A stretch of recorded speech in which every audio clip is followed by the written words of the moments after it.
صلی اللہ علیہ وسلم ارشاد فرما رہے سے گناہ مٹ جاتے ہیں، درجات بلند ہوتے ہیں۔ اور تیسری چیز حضور نے فرمایا انتظار الصلاۃ بعد الصلاۃ، ایک نماز کے بعد دوسرے نماز کے انتظار کر لیں۔ آپ نے مغرب پڑھ لی تو اس کے بعد آپ بیٹھے رہے، کچھ اذکار کیے، 2-4 رکعتیں پڑھ لی، ابھی تو آدھا گھنٹہ باقی، عشاء میں کون عشاء میں جائے، اور یہیں بیٹھا رہتا ہوں، یہی مسجد، اس مسجد میں اگلی نماز کے انتظار میں بیٹھے رہے۔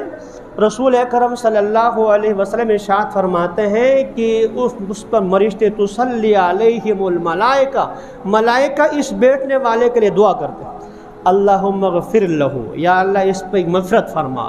اللہم ارحمہ، یا اللہ اس پر رحم فرما، اور بعض روایتوں میں یہ بھی اللہم تب علیہ، یا اللہ اس کی توبہ قبول فرما۔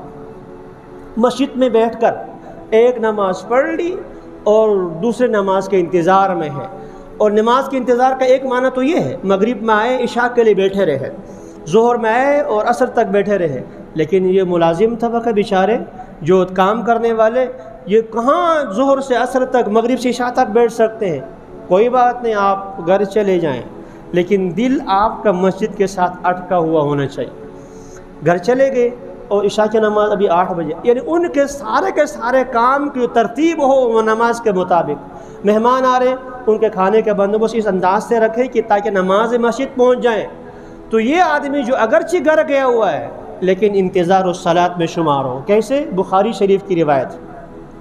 مسلم شریف کی روایت ہے، رسول اکرم صلی اللہ علیہ وسلم نے ارشاد فرمایا جو 7 بندے جنہیں اللہ تعالیٰ قیامت میں اپنے عرش کا سایہ نصیب فرمائیں گے، وَرَجُلٌ قَلْبُهُ مُعَلَّقٌ بِالْمَسَاجِدِ، ایک وہ آدمی ہے جس آدمی کا دل مسجد کے ساتھ اٹکا ہوا ہے، خود گھر گیا ہوا ہے کسی کام سے، لیکن مسجد کے نماز کا خیال ہے، ظہر اتنے بجے، عصر اتنے بجے، کسی مہمان کے ہاں کسی میزبان کے گئے ہیں، آپ کے ہاں فجر نماز کتنے بجے ہو رہی ہے، آپ کا عشاء کتنے بجے ہو رہی ہے، یہ انتظار الصلاۃ۔ آپ نے دیکھا تینوں کام کا تعلق مسجد سے ہے، اسباغ الوضو، کامل وضو کر لینا، اور کثرت الخطا، مسجد کی طرف کثرت سے آتے جانا، ایک نماز کے بعد دوسری نماز کا انتظار کر لینا،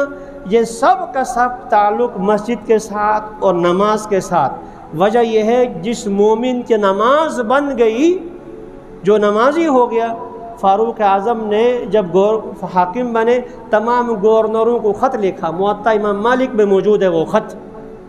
ان اہم امورکم عندی الصلاۃ، تمہارا سب سے اہم کام میرے نزدیک نماز، سب سے اہم کام نماز۔ جو اللہ کے فرض ادا کرتا ہے وہ دوسری ڈیوٹی بھی ٹھیک کرے گا، جس کو اللہ کا خوف نہیں ہے، وہ اللہ کی ڈیوٹی پوری نہیں کرتا، فمن ضیعھا فہو لما سواھا اضیع، جو نماز کو ضائع کرنے والا ہو تو وہ دوسری چیزوں کو بطریقہ اولا ضائع کرے گا، وہ